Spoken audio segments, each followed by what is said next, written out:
Сәлеметсіздер ме, құрметті әріптестер? Педагогикалық идея тақырыбы көңілді математика, бағыты математика, бастауыш сынып мұғалімі Теміржанова Айымгүл Серікбайқызы.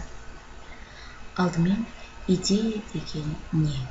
Осыған тоқталғым келіп отыр. Идея грек тілінен түсінік, елес пе не дегенді білдіреді. Немесе ой, түпкі ой. Бір нәрсені, мысалы, көркем немесе ғылыми, саяси шығарма осының негізгі ойы. Былайша алғанда теориялық жүйені немесе логикалық ойлаудың құрылымын, соның шеңберінің метаның негізінде жатқан анықтаушы түсінік. Нәрсе немесе құбылыс жөнінде жалпы түсінік. Ал енді модель дегеніміз не? Модель ол өлшем. Басқаша айтқанда, ол оның материалдық түрде жазылған шартты үлгісі, бейнесі, сұлбасы, сипаттамасы.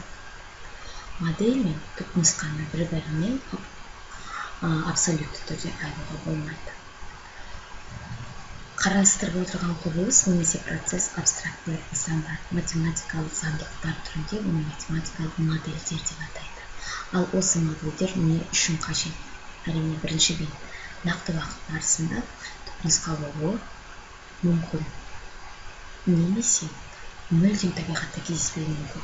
Екіншіден, осы түпнұсқаның көптеген қасиеттерге ие болуы мүмкін. Бірақ біз оның тек қана жеке бөлігін ғана қарастыруымыз мүмкін. Модельдеу кезінде алдымен нысаны немесе бір үдерісінің тек қана бір бөлігін қасиетін ғана алып, оған жоспарлай аламыз. Келесі сіздерге ұсынып отырған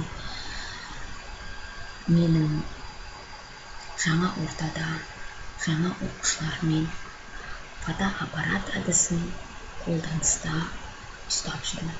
Оның мақсаты оқушылар математикалық деңгейін арттыру, математикалық әрекет мазмұн негіздерін меңгеру арқылы сөзді есеп бойынша шарттарын құрастырып шығаруды, толық меңгерудің, яғни ойын түрінде фотоаппарат кадрлары математикаға қызығушылығын арттыру. Балаларға алдымен шаблондар беріледі. Сол шаблондар арқылы оқушылар есептің қысқаша шартын, сұрағын, сызбасын, сұлбасын шешу жауабын жазады. Өздеріңіз көріп отырғандай, оқушылар жеке жұптық жұмыс істеу үстінде.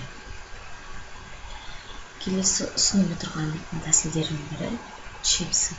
Яғни оның мақсаты оқушылардың математикалық даму деңгейін арттыру, шығармашылық қабілеттерін кеңейту, ауызша есептеу дағдыларын қалыптастыру. Бұл жерде әр оқушының жекелей жұмыс жасауға көмегін тигізеді. Нәтижесінде оқу іс-әрекеттерін өз бетімен жоспарлауды, орынды қолдануды үйренеді. Сөзді немесе жанама есептердің шартын қоюға жаттығады. Өз ойын дәлелдей білуге жаттығады. Проблемалық жағдаяттарды шеше алады. Кез келген есепті өз көзқарасымен шығаруға дағдыланады. Ауызша нұсқауларды ұмытпау, яғни есептің сызбаларын оқу, құрастыру, сызу қабілеті қалыптасады. Жалпы бұның формасы ойын, шығармашылық түрде. Одан кейін ұжымдық оқыту әдістері, яғни зерттеу, практикалық түрде өткізе беруге болады. Бұл тәсілдің өзектілігі бастауыш сынып оқушыларының математика алған білім-білік дағдыларын, яғни пәнге деген қызығушылықтарын арттыра отырып, бұл жерде оқушылар жылдам есептеуге дағдыланады. Сондықтан бұл тәсілдерді сабақтың яғни барысында қолдануға ұсыныс жасар едім. Тыңдағандарыңызға көп рахмет. Сау болыңыздар.